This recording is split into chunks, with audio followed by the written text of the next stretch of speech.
These are the Solving Inequalities with Rational Numbers guided notes. Let's get started. Let's do a review of the inequality symbols. First, we have the less than symbol. This is the greater than symbol. Then we have less than or equal to. Then we have greater than or equal to. Lastly, we have the not equal to symbol. Write inequalities for the following situations. To drive a car, you must be at least 16 years old. So your age has to be greater than or equal to 16. To ride the toddler rides at the fair, you must be under 48 inches tall. So your height has to be less than, it cannot be equal to, must be less than 48. The elevator can hold no more than 2,000 pounds. So the pounds on the elevator has to be less than or equal to 2,000. Sally needs to sell more than 15 books to have enough money for her new bike. The books have to be greater than 15. Explain why y is less than 5 and 5 is greater than y mean the same thing. So we have all numbers less than 5, and that is the same as saying 5 is greater than all the numbers. When writing inequalities, the variable is usually on the left. Rewrite each inequality so that the variable appears on the left-hand side. So notice that these right here mean the same thing. Notice what happens when I switch the sides of the y and the 5. Notice that the inequality will switch as well.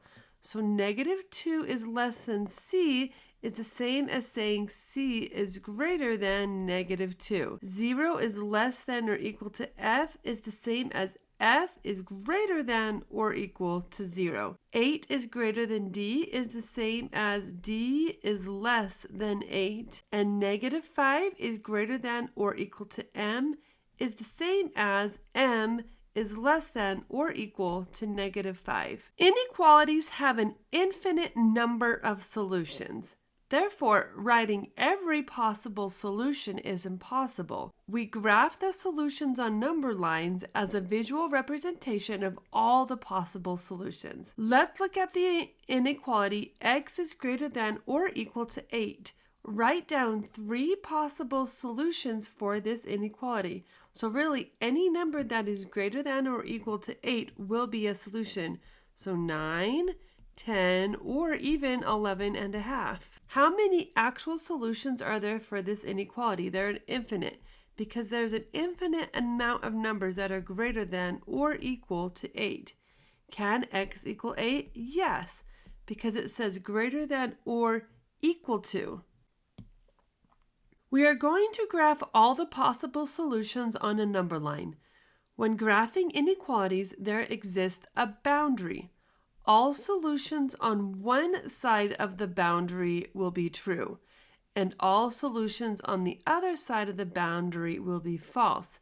The boundary might or might not be part of the solution, depending on the inequality symbol. Drawing a circle on the number line helps identify the boundary. Where should the circle be placed on the number line for the inequality x is greater than or equal to 8? So this number right here, this 8, that will be our boundary. Since 8 is a solution, we are going to fill in the circle. So we're going to put a circle on 8, fill it in since 8 is part of the solution. Now you must determine on which side of the boundary are the correct solutions. How can you determine this? We can substitute a number in for the variable and test. So let me show you what I mean. I'm going to choose a number on each side of the boundary. So on this side, we can choose any number that's less than 8. Let's just choose 7. Is 7 greater than or equal to 8? No, it is not. Since 7 is on this side of the boundary, that means every single number on this side of the boundary will also not work. So if I look at the other side, let's choose a number on this side. Let's choose 10. Is 10 greater than or equal to 8? Yes, it is. That means every number on this side of the boundary is a solution. So to show that, we are going to draw an arrow that points to all the solutions. So there is my graphed inequality of x is greater than or equal to 8. Let's look at the inequality x is less than -1. Write down 3 possible solutions for this inequality. So any number that is less than -1, -5, -8, -9 are all examples. How many actual solutions are there to this inequality? There are infinite, because there's an infinite amount of numbers that are less than -1. Can x equal -1? No, not in this case, because it just says less than. The boundary for the inequality x is less than -1 will be at -1. Remember, this number right here will tell us the boundary. Is the boundary part of the solution? No, not in this case, because it's just a less than. Therefore, the circle on the number line will be hollow. I'm not going to color in the circle because -1 is not part of the solution. So I have my number line here, and I'm going to draw my boundary on -1. Determine on which side of the boundary are the correct solutions. How did you determine this? Okay, so we're going to do test points. Remember, my inequality is x is less than -1, so let's choose a point on each side. Let's choose -2. Is -2 less than -1? Yes, that means all the numbers on this side are solutions to the inequality. Let's choose one on this side. Let's choose 0. Is 0 less than -1? No, that means all of these numbers are not solutions. So how did I determine this? I used a test point and plugged it into the variable x. Finish graphing the inequality on the number line above by drawing an arrow that points to all the solutions. Okay, so I just did that already. Error analysis. Explain why the graph below is incorrect for the inequality x is less than -1. So remember that -1 is my boundary point. So if I were to graph that, it would be a circle right here at -1 and going this way. Now, if you look what this has graphed, it has x is less than or equal to -2. Now, if you notice, all these numbers right here between -2 and -1, like -1.5 or -1.75, all those numbers between -1 and -2 would not be included on the graph of x is less than or equal to -2.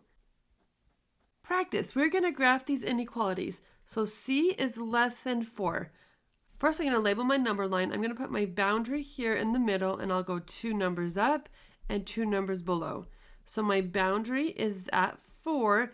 It says c is less than 4. So let's pick a number 3. Is 3 less than 4? Yes. So that means my arrow is going to go here toward my 3 to the left. A is greater than or equal to -3.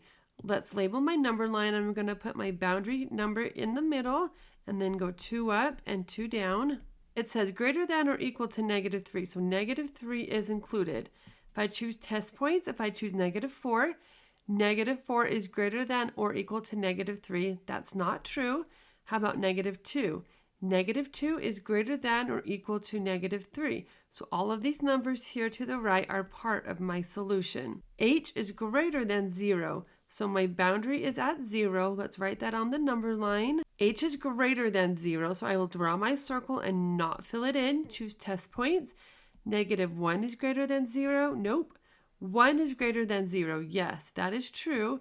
So all these numbers here to the right are part of my solution. Y is less than or equal to -6. So my boundary is at -6. I'll write that on my number line. Go 2 up and 2 down. It's less than or equal to, meaning it can be -6, so I will color it in. -7 is less than or equal to -6. That is true. So all these numbers here to the left are part of my solution. Let's explore how multiplying by rational numbers affects inequalities.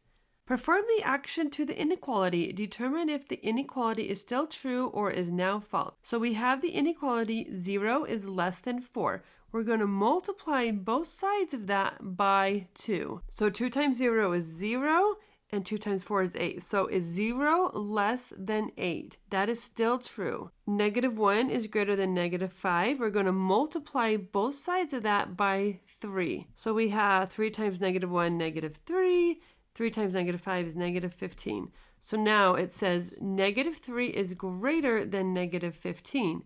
That is still true. -4 is less than 8. We're going to divide both sides by 2. -4 divided by 2 is -2, and 8 divided by 2 is 4. So now it reads -2 is less than 4. That is still true. 0 is less than 4. I'm going to multiply each side of the inequality by -2. So -2 times 0 is 0. -2 times 4 is -8. So now my inequality reads 0 is less than -8. Now that is false. -1 is greater than -5. I'm going to multiply each side by -3. So now my inequality reads -3 times -1 is 3. -3 times -5 is 15. So now it says 3 is greater than 15. That is now false. -4 is less than 8. I'm going to divide each side by -2. -4 divided by -2 is 2. And 8 divided by -2 is -4. Now my inequality reads 2 is less than -4. Again, that is now false. What do you notice about the action with all the false statements? So these last 3 statements here are false. So what do we notice about my action with the false statements? You should notice that the action is multiplying or dividing by negative numbers. In summary, when multiplying or dividing by a negative number, the inequality sign will flip. And this is a very important concept you need to know. So when multiplying or dividing by a negative number, a less than will change to a greater than. A less than or equal to changes to greater than or equal to. A greater than will change to a less than, and a greater than or equal to will change to a less than or equal to. Practice. Let's solve these inequalities for practice. So remember, I need to isolate my variable, which is my -2x. So I need to get rid of a -0.5. I'm going to do that by adding 0.5. So now it says -2x is greater than 6. Now I'm going to divide both sides by a -2. So right here, this will cancel. And then I have x is, now my inequality is going to flip because I divided by a negative. So x is less than 6 divided by -2 is a -3. That is my solution. I'm going to label my number line. I'm going to put my boundary here in the middle, go 2 up and 2 down. Now x cannot equal -3, so my circle is going to be hollow. Let's choose a test point. Let's do -4. -4 is less than -3. That is true, so every number here to the left will be part of the solution. Let's do another one. 5y plus 7 is greater than or equal to 0, so I'm going to -7 from both sides to isolate my 5y's. So I have 5y is greater than or equal to 0 minus 7 is -7. Now I'm going to divide by a 5. Now I'm not dividing by a negative number, so my inequality will not flip. So y is greater than or equal to -7 divided by 5 is a -1.4. So on my number line, I'm going to put -1.4 in the middle, and I'm going to go 2 up and 2 down. Now I'm just going to go by tenths because that's what my solution is. -1.4 is included, so I'm going to do my circle and fill it in. Let's do test points. -1.5 is greater than or equal to -1.4. That is false, so let's flip over to the other side. -1.3 is greater than or equal to -1.4. That is true, so every number here to the right is part of the solution. It asks us, how do you know if you solved an inequality correctly? Meaning, how do I know that I solved these questions right here correctly? I can substitute the boundary point into the inequality and check it. It should be equal. So if I substitute -3 right here into this inequality, so -2 times a -3 is 6, minus a half is 5.5. It should equal what is right there, and that's how I know I solved it correctly. And then it asks me, how do you know if you graphed an inequality correctly? I can always just do test points. Take a test point and substitute it into the inequality. Real world application. Let's look at inequalities in the real world. Ron has $71 to spend on clothes. He buys a pair of pants for $35 and wants to purchase some $12 shirts. Let's mark that important information. Write an inequality that represents how many shirts S he can purchase. Okay, so he wants to buy a pair of pants. My pair of pants will be $35, and he wants to buy some shirts. So $12 for each shirt, and S will represent how many shirts. Now he has $71 to spend on clothes, meaning he cannot go over 71, but it can be 71. So we're going to do less than or equal to, meaning the amount of money he spends has to be less than or equal to 71. Explain how you decided which inequality symbol to use. Since he has $71, he can spend exactly $71 or less than $71. Now it asks us to solve our inequality. So I have 35 plus 12s has to be less than or equal to 71. So I'm going to minus 35 from each side. So I get 12s is less than or equal to 36. I'm going to divide each side by 12, and I get S is less than or equal to 3, meaning he can buy 3 or less shirts. The sum of 4 times a number n and 11 is more than 93.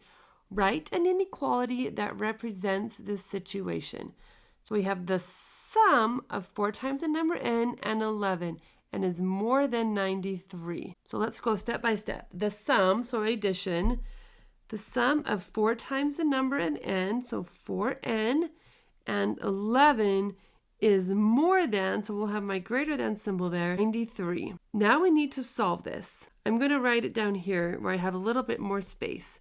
4n plus 11 is greater than 93. I will minus 11 from each side. So now I have 4n is greater than 82. Divide each side by 4. I get n is greater than 20.5. Write 3 numbers that are solutions to your inequality. So basically any number that is greater than 20.5. And I'm just going to write 21, 22, and 23. So for 20.5 on the number line, let's write my boundary here in the middle. I need to go 2 up and 2 down. Now I could go by tenths, but in this case, I'm at 0.5. So I'm going to go by half. So I have 21, 21.5, 20, and then 19.5. Now it says n is greater than 20.5, so my circle is not filled in. Test points says greater than, so we'll, pick the numbers that are greater than that. So let's try 21. 21 is greater than 20.5. So all numbers to the right will be solutions. Matt rents a limousine for the school dance. The limousine costs $150 to rent plus $15 per person P. How many people can ride in the limousine if he has $250 to spend? Write and solve an inequality. Okay, so the limousine costs $150 plus $15 per person P. So 15P, he has $250 to spend. So that has to be less than or equal to 250. So let's solve that. I'm going to minus 150 from each side. So I get 15P is less than or equal to 100. If I divide both sides by 15, I get P is less than or equal to 6.6 repeated. Now you can't really have 0.6 of a person. So although that's the solution, the answer to the question would be 6 people or less. Okay, everybody, that's it for today. Thank you.